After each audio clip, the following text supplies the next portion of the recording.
The Basilica of Santa Maria Maggiore, also known as the Basilica of Our Lady of Snows, is one of only 4 Catholic basilicas that hold the title Major Basilica.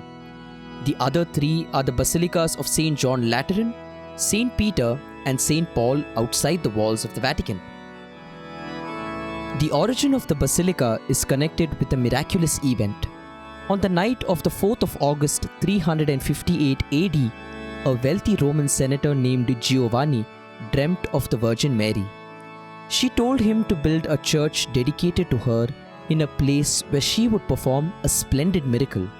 The following morning, snow was to fall on the Esquiline hill, and the curious thing was that Our Lady also appeared to Pope Liberius on the same night in a dream and told him the same thing.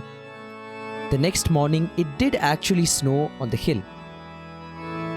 Giovanni and the Pope both rushed to the place, and the Pope traced the perimeter of the area covered with snow, which would be the location for the future basilica named Santa Maria Maggiore.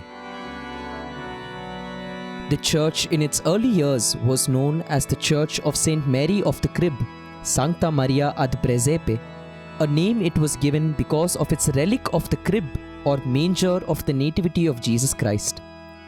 The Basilica of St. Mary Major that we can see today is not the one which the senator had seen, but it is close to the one seen by Pope Sixtus III, whose name shines on a large inscription in the basilica, and it shows that this basilica has been built to consecrate the figure of the Virgin Mary as the Queen of the Church and above all, the Mother of God. It is one of the very few monuments of Christendom where it is possible to perceive the coexistence of ancient classical heritage and Christian architecture. St. Mary Major is one of the first churches built in honor of the Virgin Mary, and the key aspect that made Santa Maria Maggiore such a significant cornerstone in church building during the early 5th century were the beautiful mosaics found on the triumphal arch and nave.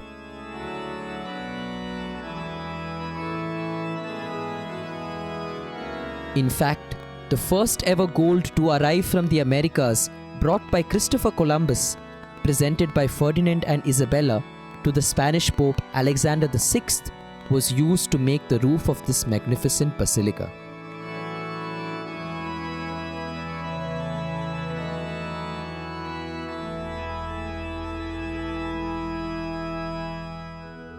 The basilica is filled with many large mosaic artworks that follow us as we move along. But one particular masterpiece captures our eyes. When one turns his eye to the central apse, he is met with a central mosaic, which is perhaps the quintessential mosaic of Western Christian art.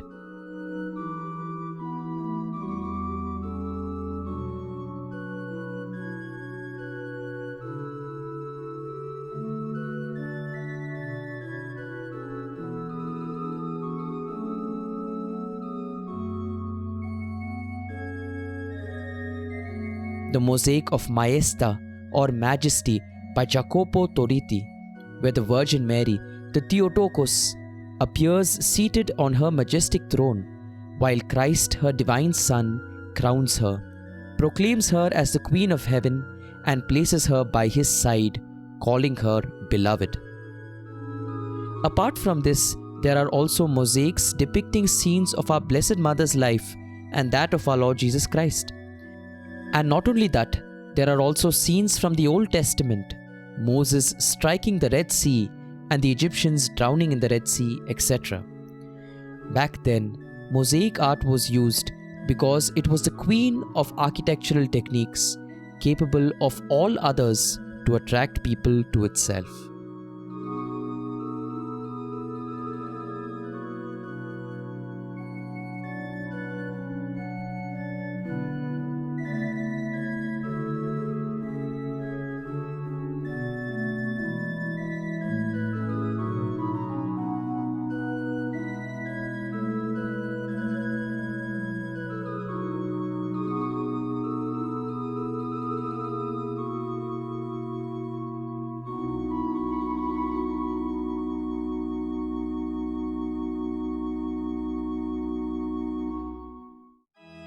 The basilica has various chapels depicting different styles, but it has two major chapels, the chapel of Pope Sixtus V and the chapel of Pope Paul V, named the Sistine Chapel and the Pauline Chapel respectively.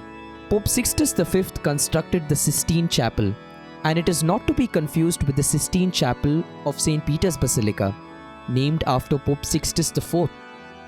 The main altar in the chapel has 4 gilded bronze angels, designed by Sebastiano Torregiani, holding up a ciborium, which is in the model of the chapel itself. Pope Sixtus V transferred the relics of the Nativity to his chapel to ensure that this immense chapel would embrace the entire history of Christianity. Under the high altar of the basilica is the crypt of the Nativity, or Bethlehem crypt, with a crystal reliquary designed by Giuseppe Valadier, said to contain wood from the holy crib of the Nativity of Jesus Christ. Here is also the burial place of Saint Jerome, the 4th century doctor of the Church who translated the Bible into the Latin language, commonly known as the Vulgate. Also of interest is the altar in the Sistine Chapel, at which Saint Ignatius of Loyola, founder of the Jesuits, celebrated his first Mass on Christmas Eve 1538. Not long afterwards, Pope Paul V of the Borghese family built a symmetrical chapel exactly opposite the Sistine Chapel. The Pauline Chapel dates back to the early years of the 16th century, and a group of astonishing artists and sculptors built this.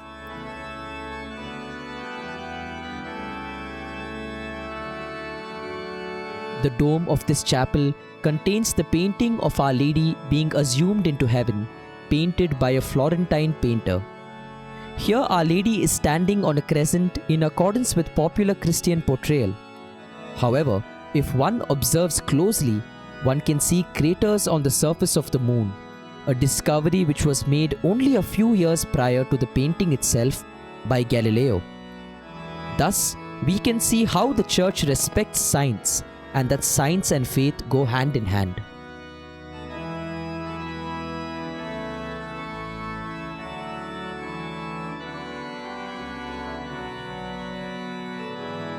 This chapel also houses the famous icon of the Virgin Mary.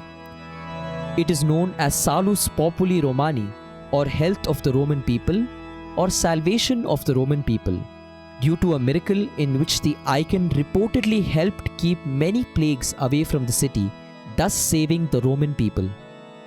The icon is well over 1,000 years old, and according to tradition was painted by Saint Luke the Evangelist, gazing directly at Our Lady, using the wooden table of the Holy Family in Nazareth. This image was particularly venerated by the Jesuits, and various copies were circulated across the world.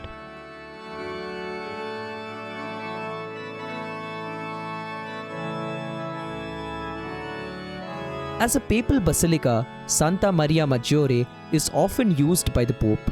He presides over the rites for the annual feast of the Assumption of Mary on the 15th of August.